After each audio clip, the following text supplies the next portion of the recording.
चलो गाइस, अब मैं तुम्हारे को दे रहा हूँ विभाग डी, यानी कि साइंस का जो पेपर है हमारा 2025 का साइंस बोर्ड की एग्जाम के जो पेपर है, ओके, उसका विभाग डी बता रहा हूँ कि कौन सा चैप्टर में से कौन सा क्वेश्चन आएगा, और एकदम कंफर्म बता रहा हूँ। और वो क्वेश्चन कौन से पूछाएंगे वो भी मैं तुम्हारे को वीडियो के अंदर ही बता दूंगा इसके साथ साथ ही। जैसे कि 47 नंबर का जो क्वेश्चन है और 48 नंबर का जो क्वेश्चन है वो चैप्टर नंबर 2 में से पूछाएगा। ये बात एकदम कंफर्म है। चैप्टर नंबर 2 में से 2 क्वेश्चन पूछाएंगे, 47 और 48 नंबर का क्वेश्चन। फिर उसके बाद क्वेश्चन नंबर 49 जो है वो चैप्टर नंबर 4 में से कार्बन अनेटेना संयोजन, उसमें से एक आ सकता है। ओके, उसके बाद कि भाई क्वेश्चन नंबर जो 50 है, 50 और 51, ये हमारा पूछाएगा चैप्टर नंबर 5 में से। 50 और 51 दो क्वेश्चन है, तो चैप्टर नंबर 5 की तैयारी ज्यादा रखना है। ओके, और चैप्टर नंबर 5 यूं भी बहुत ज्यादा मार्क्स में पूछाया गया, तो उसकी तैयारी तो भाई बिल्कुल भी छोड़ना है।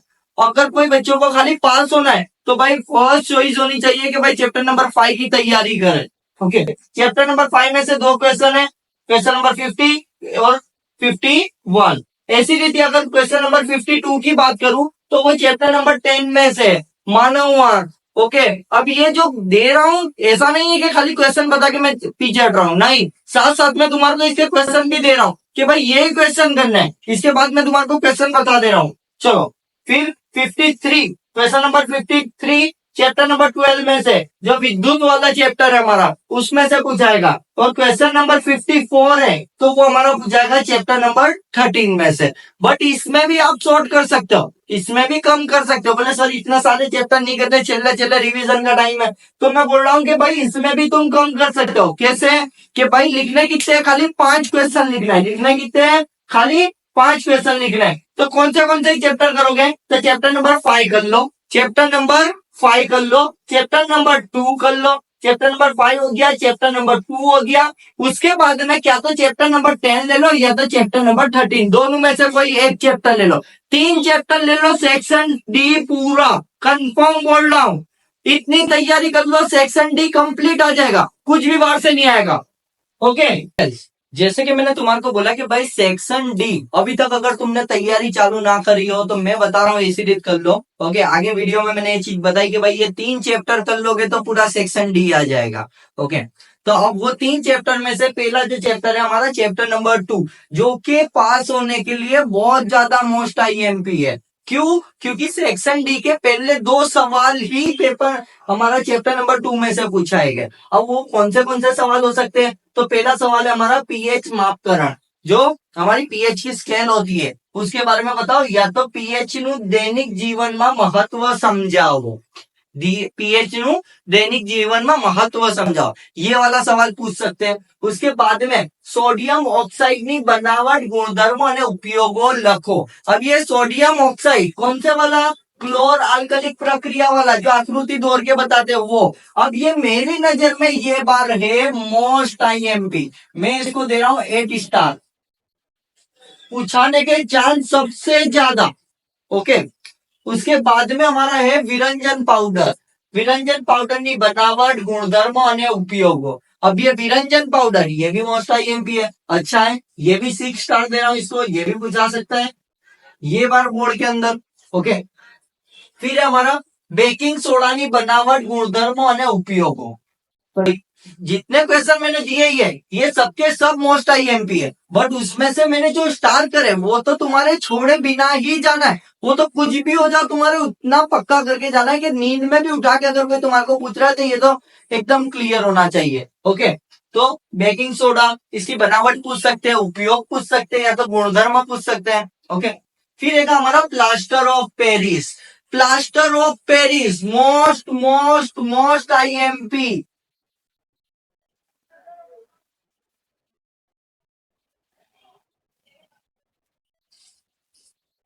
भाई 99% चांस है कि प्लास्टर ऑफ पेरिस या तो दानादार जिंक पेपर में होगा होगा होगा, तो तैयारी के साथ जाना।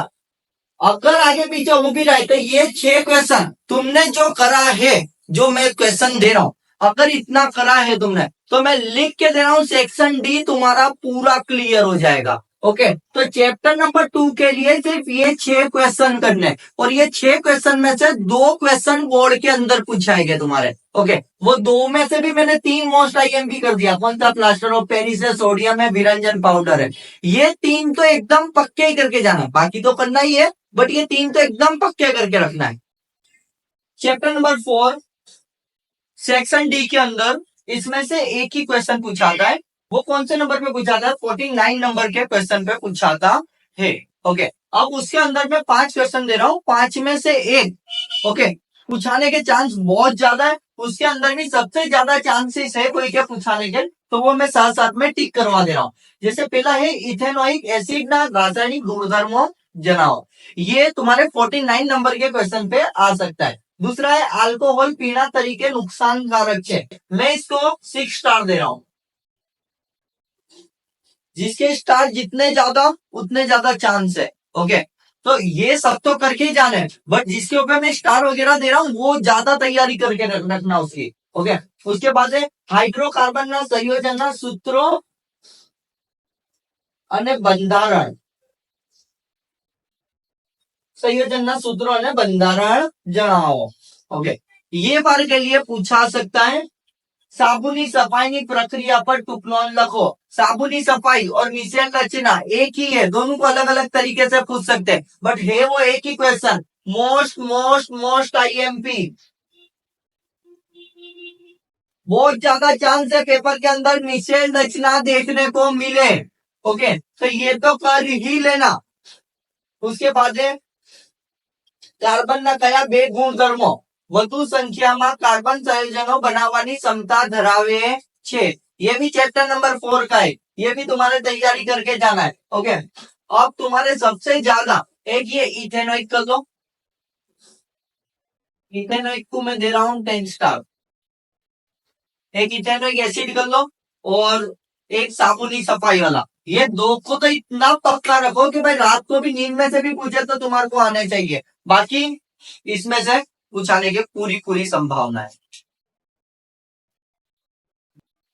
Chapter number 5 okay, section D के लिए चैप्टर नंबर 5 2 क्वेश्चन पूछाएंगे। 50 नंबर का क्वेश्चन और 51 नंबर का क्वेश्चन, 2 क्वेश्चन पूछाएंगे। ओके, तो मोस्ट आईएमपी चैप्टर है, उसमें भी ये 2 क्वेश्चन ओके कौन से पूछा सकते हैं। तो ये टोटल 6 क्वेश्चन दिए मैंने, 6 में से 2 आने के चांस सबसे ज्यादा है। और मेरी पीडीएफ में से ये जो मैं दे रहा हूँ ये फाइल, इसमें से सवाल ना आवे तो मुझे बोलना। ओके, फर्स्ट क्वेश्चन है मनुष्य નું પાચન તંત્ર आकृति से समझाओ, यानी मनुष्य का जो डाइजेशन सिस्टम है हमारा पाचन तंत्र, आकृति दो के उसको समझाना है। ओके, ये सेक्शन डी के अंदर पूछा आता है। अगर मनुष्य નું पाचन तंत्र सेक्शन डी में नहीं पूछा रहा है तो क्या होगा, उसकी आकृति सेक्शन बी में दे देंगे और उसके कुछ पार्ट लिखने का बोला होगा, तो इधर नहीं तो कोई दूसरी जगह काम तो आएगा ही। दूसरा है मनुष्यના उत्सर्जन तंत्रની आकृति सह समझाओ। भाई most most most most IMP science के पेपर में सबसे ज्यादा चांस है, 1,00,000% चांस है कि ये पेपर में हो।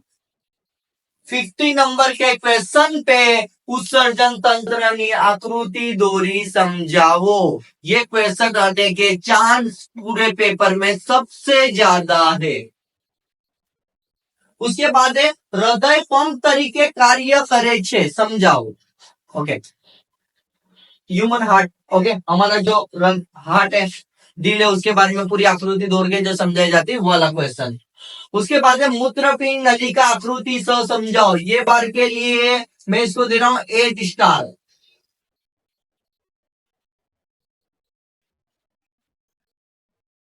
चलो, उसके बाद है रुधिर वाहिनीओ એટલે શું તેના પ્રકાર જણાવો। रुधिर वाहिनी अगर सेक्शन डी में नहीं पूछा रहा है तो बी में पूछाएगा, रुधिर वाहिनी એટલે શું, तो कर तो लेना ही।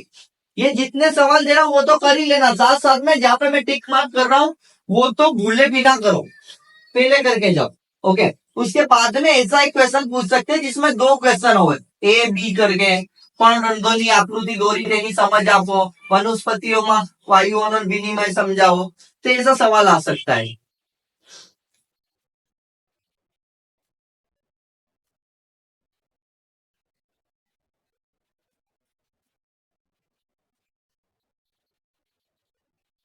Okay, chapter number 10 question number 52 इसमें से पूछाएगा। क्वेश्चन नंबर 52 में कौन से करने हैं, जैसे ताराओं तमतम्बू, कि भाई जो तारे होते हैं वो रात के टाइम पे चमकते क्यों है, वो बताना है। ओके, ये पूछा सकता है, इसके ऊपर टुकड़ों डाल सकती है।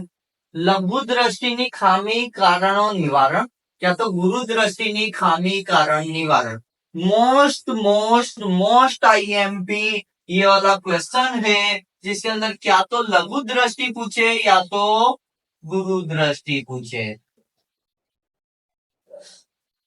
अब ये क्वेश्चन अलग अलग तरीके से पूछाता है, मैं तुम्हारे को समझा दूं। लघु दृष्टि को मायोपिया भी बोलते हैं और गुरु दृष्टि को हाइपरमेट्रोपिया भी बोला जाता है, तो ये तरीके से भी पूछ सकते हैं। ओके, दूसरा क्या बोला हुआ है कि भाई वो लड़का है छिल्ली पाटली पे बैठा है, वहां से उसको ब्लैक बोर्ड का नहीं दिख रहा, चौपड़ी का दिख रहा है, ऐसी रीत भी पूछ सकते हैं, है ना। तो सवाल यही होगा, खाली उसको घुमा फिरा के पूछा होगा। तो लघु दृष्टि या तो गुरु दृष्टि, ये दो में से एक का आना पेपर में बहुत ज्यादा चांस है, बहुत ज्यादा, तो कर लेना। फिर है प्रेस बायोपिया એટલે શું समझाओ, मानव या तो फिर मानव आंखनी आकृति दोरी समझाओ। ओके, अब प्रेस बायोपिया को मैं 10 स्टार दे रहा हूं ये बार के लिए। मेरी नजर में अगर मैं पेपर तैयार कर रहा हूं तो प्रेस बायोपिया को मैं पेपर में रखूंगा, इतना क्लियर बोल रहा हूं। तो प्रेस बायोपिया फर्स्ट चॉइस होनी चाहिए ये चैप्टर की। अगर तुम मानव आंख कर रहे हो तो तुम्हारे को लघु दृष्टि आएगी, गुरु दृष्टि आएगी, और लघु दृष्टि और गुरु दृष्टि तुमने याद करा है तो प्रेस बायोपिया तुम्हारे को याद ही है, कुछ नवा याद करने की जरूरत नहीं है। ओके, लघु दृष्टि और गुरु दृष्टि आता होगा तो प्रेस बायोपिया आता होगा, सिंपल क्वेश्चन है। ओके, उसके बाद में मैं बात करूं तो मेघधनुष आकृति दोरी समझाओ, पेपर में है मेघधनुष। ओके, कर लो, बहुत ज्यादा चांस है, बहुत ज्यादा, यानी 100 स्टार दे रहा हूं। अभी तक मैंने कोई भी क्वेश्चन को इतने स्टार नहीं दिए। मेघधनुष 100 स्टार दे रहा हूं उसको। कोई सर टीचर पेपर बना रहा लेकिन कुछ तुम्हारा नसीब बहुत ज्यादा खराब हो तो 0.001% चांस है कि मेघधनुष ये बार पेपर में ना हो, बाकी ये बार पेपर में मेघधनुष है, क्या तो सेक्शन सी में या तो डी में, बट मेघधनुष पेपर में है। ओके, उसके बाद में प्रिज्म वड़े श्वेत प्रकाश नु विभाजन, वो एक प्रिज्म दौड़ते हैं उसपे से एक लाइट पास करते हैं, 7 कलर में डिवाइड होती है वो वाला। ओके, डबल प्रिज्म वाला नहीं, सिंगल प्रिज्म। डबल प्रिज्म वाला न्यूटन वाला पूछता था भी है तो सेक्शन सी में पूछाएगा, डी में तो नहीं पूछाएगा। ओके, तो प्रिज्म वाला, बट इसके चांस इतने है नहीं। बाकी सबसे मेन लघु दृष्टि गुरु दृष्टि करके रखना, और ये दोनों आते हुए तो प्रेस बायो भी आता हुआ और हमारा मैग्नेटिस। चैप्टर नंबर 12 में से 53 नंबर का क्वेश्चन पूछाएगा, 53 नंबर। ओके, जिसके अंदर टोटल एक क्वेश्चन पूछाएगा ये चैप्टर में से, जिसके अंदर फ्यूज आ सकता है। अब फ्यूज क्या तो ऐसी रीत क्वेश्चन पूछ सकते हैं, पहले फ्यूज એટલે શું समझाओ, फ्यूज निकालिए, आकृति दूरी समझा, क्या तो ऐसी रीत पूछ सकते हैं, या तो फ्यूज का ऐसी रीत एक व्याख्या पूछ सकते हैं, समझ में। तो दोनों से एक ही कर लो, दोनों हो जाएंगे। फिर સોલેનોઇડ એટલે શું, વિદ્યુત પ્રવાહધારી સોલેનોઇડ ને લીધે ઉદ્ભવતા ચુંબकीय क्षेत्रની चर्चा करो। कि भाई सोलेनोइड किसको बोलते हैं, और जो उसमें से अपने करंट वरंट पास करते हैं तो वो जो विद्युत प्रवाहधारी सोलेनोइड तैयार हो जाता है, चुंबक की तरीके से जो काम करता है, उसके बारे में समझाने का बोला है। अब ये सवाल मैं ये बार के लिए कर रहा हूं मोस्ट आईएमपी। क्या तो ये सोलेनोइड विद्युत प्रवाहधारित वाला पूछा सकता है, या तो इलेक्ट्रोमैग्नेट पूछा सकता है, और जहां तक मेरे को भरोसा है मैं बोल रहा हूं पेपर में होगा। ओके, यहाँ पे नहीं तो सेक्शन सी में, बट होगा। फिर ये तो नीचे ना पदों की व्याख्या, ये 4 पद दिए हुआ और उसमें से व्याख्या पूछी हुआ है कि भाई फ्यूज की व्याख्या लिखो, ओवरलोडिंग की व्याख्या लिखो, शॉर्ट सर्किट की व्याख्या पूछी हो, तो ऐसा पूछ सकते हैं। उसके बाद में चुंबकीय क्षेत्र रेखाओं की लाक्षणिकता जनावो, 4 या 5 ही लिखने की होती है, बहुत इजी है, करके जाना। मोस्ट आईएमपी, ये दो में से एक सवाल पेपर में 1,00,000% होगा।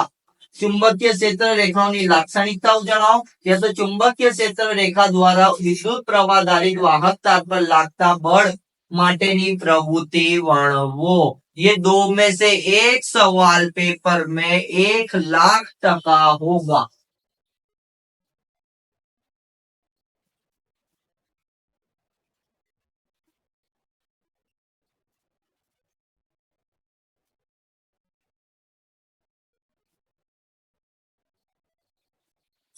भाई करने तो सभी है, बट जिसपे मैं मोस्ट आईएमपी लिख रहा हूँ या तो कुछ स्टार दो रहा हूँ, वो तो तुम्हारे सबसे पहले करके जाना, उतनी तो तैयारी एकदम क्लियर रखनी है वहां पे। चैप्टर नंबर 13 में से क्वेश्चन नंबर 54 पूछाएगा। सेक्शन डी का एक जो क्वेश्चन है वो चैप्टर नंबर 13 में से पूछाएगा। ओके, जैसे कि जैविक विशालन એટલે શું નિવસન તંત્રના વિવિધ સ્તરો પર જૈવિક વિશાલનની અસર પર વિભિન્ન હોય છે कि भाई अलग अलग होती है असर भी, ये सवाल पूछा सकता है। या तो નિવસન તંત્રમાં થતું ઊર્જાનું વહન સમજાવો, ये वाला सवाल पूछा सकता है। નિવસન તંત્ર એટલે શું તેના પ્રકાર સમજાવો। शॉर्ट में बोलूं तो ये चैप्टर के अंदर सबसे ज्यादा निवसन तंत्र की व्याख्या तुम्हारे को आनी चाहिए, क्योंकि निवसन तंत्र की व्याख्या क्या तो इसीलिए तुम्हारे को व्याख्या दी हो कि भाई आप पदों समझाओ, आहार जाड़ समझाओ, निवसन तंत्र समझाओ, तो इसीलिए पूछ सकते हैं। या तो निवसन तंत्र એટલે શું તેના ઘટકો समझाओ, તેના પ્રકાર समझाओ। ओके, तो निवसन तंत्र में से एक सवाल आएगा, ये कंफर्म है। ओके, अब वो सी में भी पूछा सकता है। नकामा कचराना प्रकार जણાવો, कचरे के अलग अलग जो टाइप होते हैं वो बताने हैं। ओके, और एक सवाल ज्यादातर पेपर में हमने ऐसा ही देखा है कि भाई एसिड ए और बी करके दिया होता है सेक्शन डी के अंदर। ओजन स्तर विघटन કેવી રીતે પામે છે તે સમજાવો, કચરાના નિકાલ સમસ્યા ઓછી કરવા તમારા विचार जણાવો कि तुम क्या चाहते हो कि एसिड बोले कम कर सकते हो, वो सब समझाओ। या तो फिर आहार जाल और निवसन तंत्र ना घटक जो मैंने पहले ही बोल दिया था। अब मेरी नजर में जो मोस्ट आईएमपी, ये तो बहुत बार पूछा चुका है। ओके, मेरी नजर में जो लग रहा है मुझे कि भाई ये बार पूछाने के चांसेस है, ये बगीचा वाला एक ये पूछा सकता है। जैविक विशालन को मैं 8 स्टार दे रहा हूँ कि ये पूछा सकता है। ओके, और ये घटक इसको मैं 6 स्टार दे, इतना। ओके, तो अब चैप्टर कम कैसे करना है वो भी मैंने समझा दिया कि भाई कौन से चैप्टर, 3 चैप्टर करके पूरा डी तुम कवर कर सकते हो। मैंने ये चीज पहले भी समझा दी थी। ओके, वीडियो के स्टार्टिंग में बोली है कि ये तुम्हारे को अगर ये सवाल भी ज्यादा लग रहा है तो जो 3 चैप्टर में स्टार्टिंग में बता रहा हूँ वो 3 चैप्टर के क्वेश्चन कर लो कल, तो भी तुम्हारा पेपर सेक्शन डी तो कवर हो जाएगा।